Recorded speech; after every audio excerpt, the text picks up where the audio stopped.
Welcome. There is a game where you are a loudmouth ninja that only cares about money and killing. Yet, for some reason, you always save the world. Kinda. This is the saga of the games called Shadow Warrior. The original Shadow Warrior came out ages ago, being built on the same engine as Duke Nukem 3D, but it was somewhat of a landmark. The story is simple. Wang works for Master Zilla, who employs demons to take over the world. Wang doesn't want any of that, leaves Zilla to deal with it. Zilla sends demons after him and makes it Wang's problem again. So yeah, the story isn't much of a highlight, but the weapons are sword, shurikens, demon heads, even mounted turrets, a big deal for games at the time. The level design was pretty good, but enemy design was better. Some demons would keep a distance, some would go full kamikaze. Then there's secrets like the fortune cookies, one of the game's signature items, but also a lot of Easter eggs, including adultish content. The bosses were pretty challenging too, so overall, one solid classic game. But there's a new Shadow Warrior trilogy, so what changed for Wang since then? On the first episode of the reboot, Wang is younger, dumber, louder, and still working for Zilla, or rather, Orochi Zilla, a billionaire who is very interested in acquiring supernatural power by any means necessary.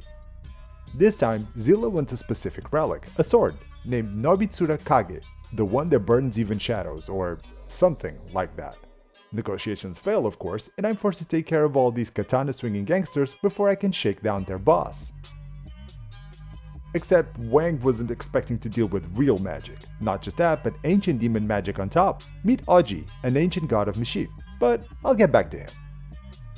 Wang is taken hostage to send Zilla a message. Zilla tries to make a final offer for the sword, but before anything happens, someone, or something, interrupts the conversation. Whatever it was, it got this bunch scared, so they knock me out and I wake up in a cell, just in time to see demons butchering my guard. Lucky for me, he dropped the sword right next to the door, giving me my first weapon, but also a way to break the chain, keeping me locked in here. Another dead guard gives me a second weapon, a revolver. And from then on, it's all about shooting and slashing my way out of here. Well, that is until I make the mistake of falling through a burning building and onto my death. If it wasn't for Haji, turns out he was bound to that old man. Haji looks at Wang and sees a mutual deal. Wang doesn't have to die, Haji doesn't have to be stuck here. Oh, and this unlocks Wang's chi powers, which is a nice bonus. So, back to killing, and finding secrets, like the fortune cookies, returning from the original Shadow Warrior filled with jokes and healing. Or, finding anime girls taking a bath. Look, I don't know, I didn't make the game. Not to mention there are secrets that actually help getting money for weapon upgrades to help with the demon killing. Speaking of upgrades, this seal needs a statue to be destroyed with a special move I can buy with demon blood. But I can unlock more than new moves, including upgrades, more speed, more damage, more luck, so on.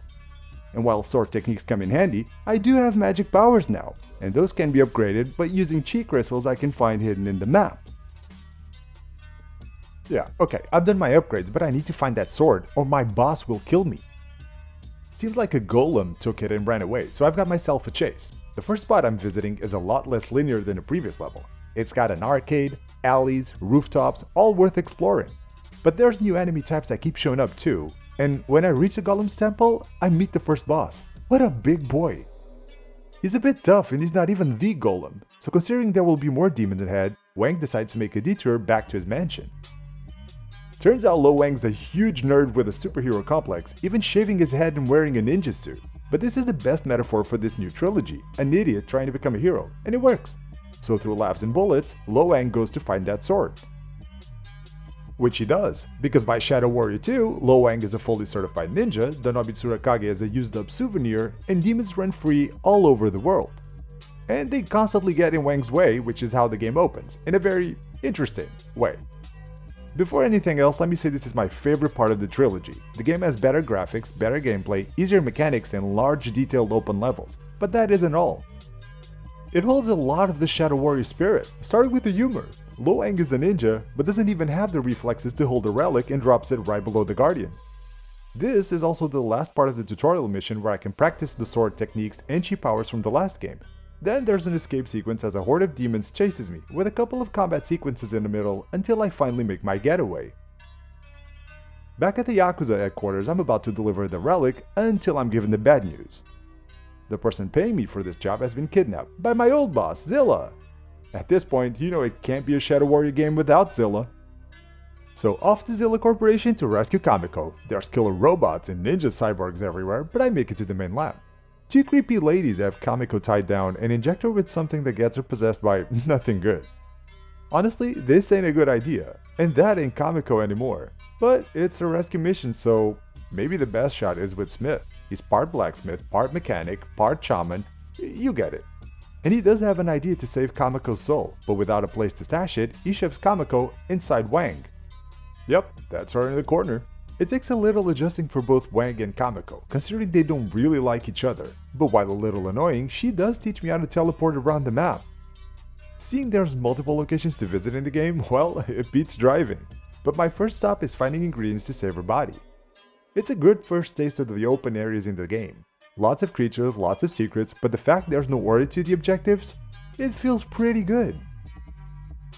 After completing the mission, it's time to head back to base to select the weapons for the next mission, use relics to upgrade them, also level up my skills, or just visit the shop for more relics and weapons. But there's one more thing to get between missions: side missions. Now, some will be about money, others about weapons or relics, and some will even unlock new skills. But there's a few of these that add more story to the game, like the quest to restore the Nobitsurakage to its former glory, and how it ties to Smith's family history. Not to mention Wang's connection to the Yakuza, of course, where both missions will take a more shady tone. Regardless, every mission is a good opportunity to level up and find better gear, and essentially have fun at Wang's expense. Like when I try to find where a gang leader is, but get tricked and ambushed by the entire gang. Then I do find the gang leader, but see that his abuse of demon drugs turned him into a giant mutated half-man, half-demon. Except Wang was supposed to hire these people and not kill them all. After this one is clear, another mission pops up. Sure, that side mission's extending the game, but again, some will do more than that. Here I am fighting robots, scorpion robots, giant robots, and of course, ninja robots. When suddenly it becomes about Kamiko and the little things that get her closer to Wang. And that seems to be what this second part did right. It had better graphics, better gameplay, better levels, but a much better story. And just like the fortune cookies, it did a great job of making things fun the way past Shadow Warrior games did. Now, on to the third entry, and man, did things change. Wang messed up, hard, very hard. Aji and most of his former buddies are dead, so he spends his days reliving the moment when he failed to stop an ancient world-eating dragon from destroying everything.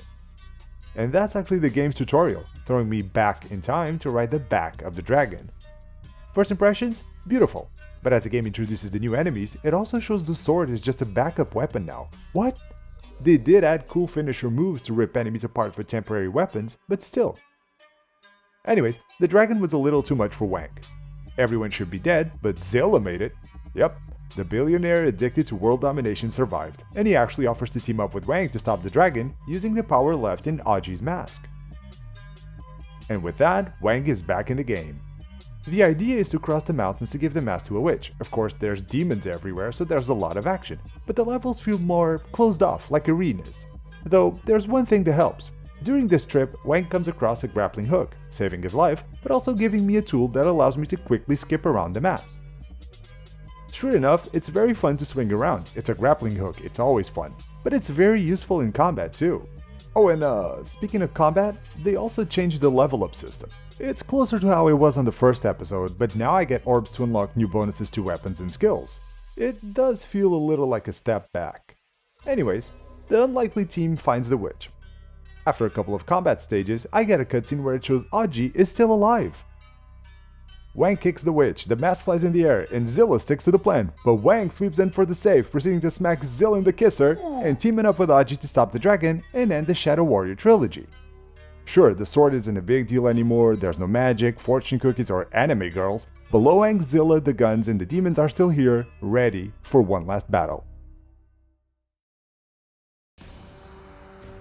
Thank you for joining me on the saga of Shadow Warrior. Are you a fan of ninjas? Then you know you have to cut that like button in half. Are you happy with the new Wang? What do you think of the reboot? I'd love to know, so hey, leave me a comment below. These are good games, but maybe not for everyone. Good thing I have other videos on the channel, go check them. Also, this fortune cookie here says, make sure after checking the content you click subscribe. Wow, that's a good one. But hey, if you ever get bored from swords and demons, go check my social media for memes and stuff. Now, I leave. Ninja, vanish!